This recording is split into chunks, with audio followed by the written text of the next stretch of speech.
great to be back here. So I have just 10 quick observations on how digital is transforming the customer journey. What's important to remember is first and foremost, what is the customer journey? Because a lot of focus is actually going on this now. A lot of global and regional CMOs are really getting to grips with their customer journey on a global level, but also on a local level. It describes all of the experiences a customer has with your organization, brand, or product, and the emotional responses they provoke. From the first email they receive to speaking with a customer service representative in store. What's really important about that definition is the fact that the customer journey, the importance of it, the emotional importance of it, is just as important as the rational. So number one observation, in a digital world, understanding the customer journey, their expectations and needs is now critical to building loyalty and thus marketing success. What I have observed quite acutely actually most recently is that a lot of our clients are now beginning to realize that their first port of call is loyalty and getting to their customer base and trying to get their customer base to buy more. Not necessarily in terms of going outside of the customer base to get new customers, it's starting with what they already have. And hence why a lot more focus is going on eCRM. The simplicity of the customer journey is now absolutely critical. Whether it's, for example, speccing out your car at home and then obviously expecting all of those details to be uploaded and retrieved when you go inside a dealership, whether it's the one-click phenomenon of Amazon.com, whether it's the fact that from any device, from anywhere in the world, you can access your whole iTunes library and you expect all of your devices to be seamlessly talking to each other, or whether it's the transformation that certain airlines have started, namely EasyJet, to complete paperless boarding.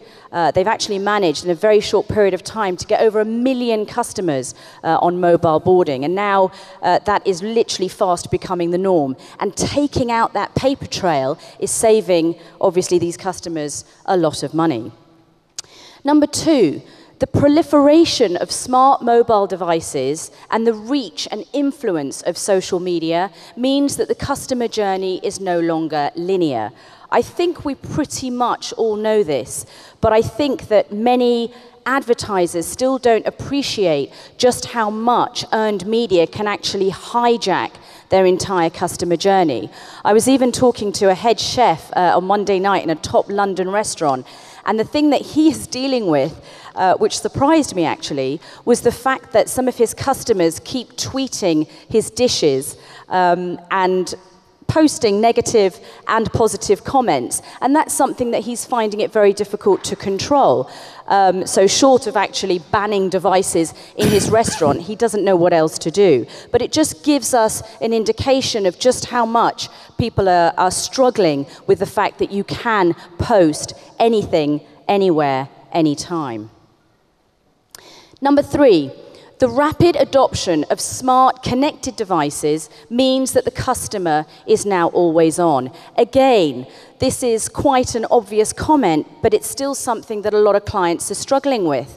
And in conversations with some of our clients, we stress the importance of actually having to offer a 24/7 service. I mean, we have seen the stats. More and more people are actually shopping on Christmas Day. With McDonald's, one of our clients, we're seeing more and more people are actually going to McDonald's at 2, 3, 4 o'clock in the morning. Therefore, it's absolutely critical that we offer the right menu at those times of the day. And in terms of a lot of e-tailers, I mean, e-tailers, it's a 24/7 business. And so they actually have to ensure that they have people on the end of a phone or end of an email or end of even a direct message on Twitter to be able to deal with customer requests. If you don't, then it's almost like you're not even hitting a basic hygiene bar, and then you will be discarded off the short list of preferred brands. Number four, the digital revolution has transformed the customer journey from being ad-centric to being content and people-centric. I'm sure many of you have heard that a lot of people say advertising is content and content is advertising.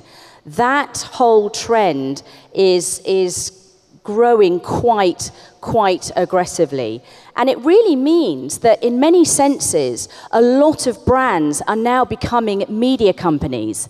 They either have become media companies or they have an ambition to be a media company. And in terms of actually being able to perfect the content that they create, they're relying a lot more on their agencies and also their internal experts to garner the right insight from their customers to be able to create the right content to ensure that that content then can go viral.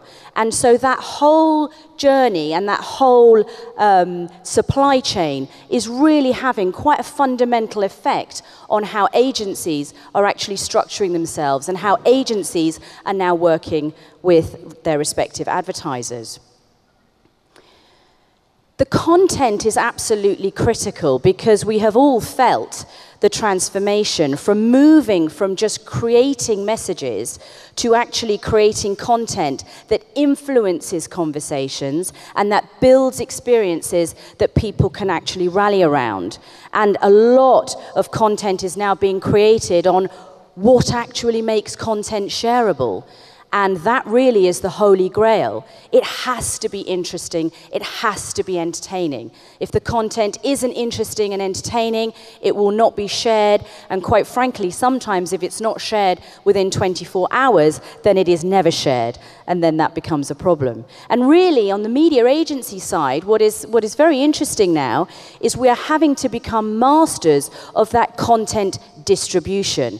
And that really is very different from the transactional relationship and a lot of the transactional expertise we have had to date in terms of being able to get messages out in the right place at the right time. So that is quite a big transformation of which we'll see more coming through in 2014.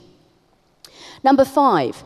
The social marketing revolution has given more depth and breadth to the customer journey, with the control moving away from the company to the customer. And I think this is incredibly acute. Not only is it obviously part of the example that I quoted about the head chef in the restaurant, but really very, very prevalent in the holiday customer journey experience. I think the whole travel and leisure industry is having to get to grips with this new phenomenon quite quickly. The whole entire research phase of travel has been blown apart, where now there are so many different places to go, and obviously your friends and your family referrals and everything you see in your news feed on Facebook and pictures that are uploaded on your Twitter. You know, you literally are using that as your research phase to plan your holiday. And then, of course, the post-buy phase of the holiday customer journey has also exploded, because through your news feed, if you actually get one of your friends giving their opinion of the holiday they've just been to or the hotel they've just stayed in, well, that is going to hugely influence your decision going forward. So what we encourage our clients to do is really look at the customer journey and see how particularly social media has changed certain stages of that customer journey, whereby they really, really need to pay more attention and change the way they go to market.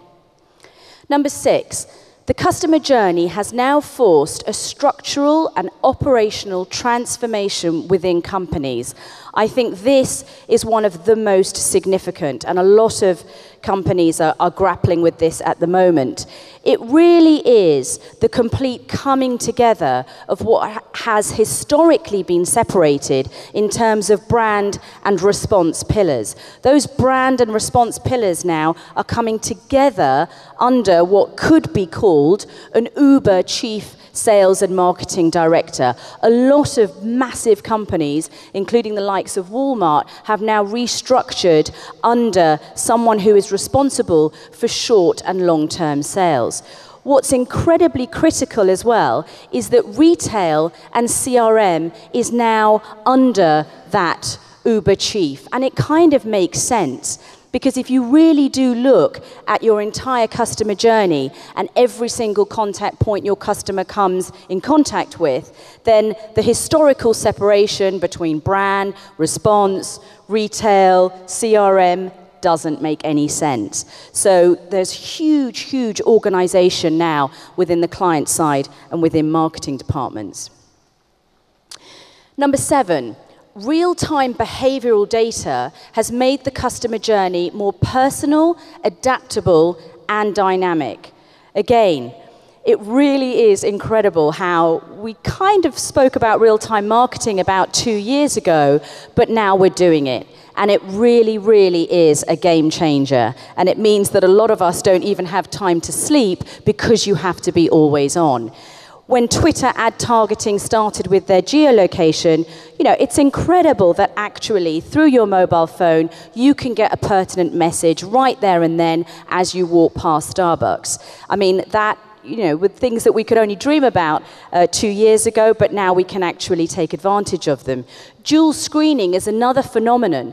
I mean, I don't know about many of you in the audience, but I always watch television with my iPad on my lap. And I am always having a relationship between what I see on television and then what I can search or tweet or expand upon in terms of that iPad TV relationship. So a lot of advertisers are taking advantage of dual screening. Particularly for Intel, we actually encouraged people to create their own ad messages so that we could get that message back into the TV ad so that they could watch it live in the subsequent ad break. It's that sort of relationship now that everyone is beginning to grapple with.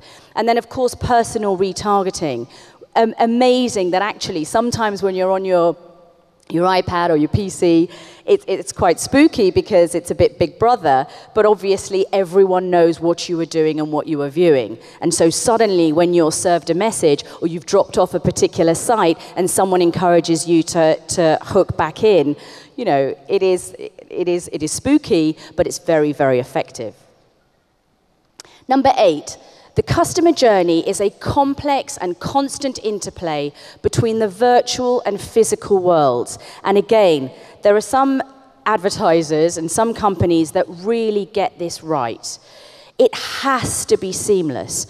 Apple, for one, ensure through very, very strict brand guidelines that the way that they go to market, the way that Apple is received by their customers is completely consistent, whether it be in-store or online. Virgin Atlantic is another one. And I think more and more companies are coming to grips with the fact that if they have got retail presence, that retail presence is a significant visibility presence that they really, really have to control. The other thing that's very interesting about actual physical retail outlets is that they're almost becoming showrooms, because obviously with e-commerce growing so rapidly, the physical store now is taking on a different role in the customer journey, and a lot of advertisers are realizing this. So really the physical is all about showrooming, and then the purchase is kind of all happening on the tablet and on the mobile, which is a very different phenomenon that's taking place. Number 9. The customer journey has now become a business model differentiator. And I think this is good news post 5 years of dreadful recession, that actually many, many more businesses are now coming to the fore, focused on speed, simplicity, and it should say trust. The word trust is missing there. But really a lot of new businesses, because they're realizing that there is an appetite and there is an opportunity. Mobility is a phenomenon. Many companies are turning to a mobile-first position, and many companies can actually hijack a lot of other companies' customer journeys by getting in there and offering simplicity and convenience. The other thing that's very interesting is that very soon the mobile phone will be able to actually take on the full 5 senses of a human being. It pretty much has most of them. When it starts to sense and feel, which is already happening in many examples in the States, then I really think we are going to see many new businesses mushroom and become very, very successful. And last but by no means least, the customer journey must be customer focused. A lot of clients need to ask themselves, does the experience reinforce the brand proposition? Because if it doesn't, you're missing a trick. Does the journey make the customer feel in charge? Because ultimately, the customer wants to. Is the experience solving a customer need or a problem? There is nothing worse than actually not being able to do what you need to do on a customer journey when it comes to searching for a product or service. Does the journey save the customer money? Is the experience convenient, easy for the customer? Can the experience offer a cost saving for the consumer or the brand? What are the opportunities to cross or upsell or drive more revenue? Obviously, we know Amazon is probably the best at doing that with their decision engine. How does the journey affect customer satisfaction and brand love? Because the whole entire journey should make you love the brand even more. And does the experience help tangibly differentiate your brand in a cluttered marketplace? The customer journey will be a differentiator for most brands, so it's critically important to get it right. So thank you for listening.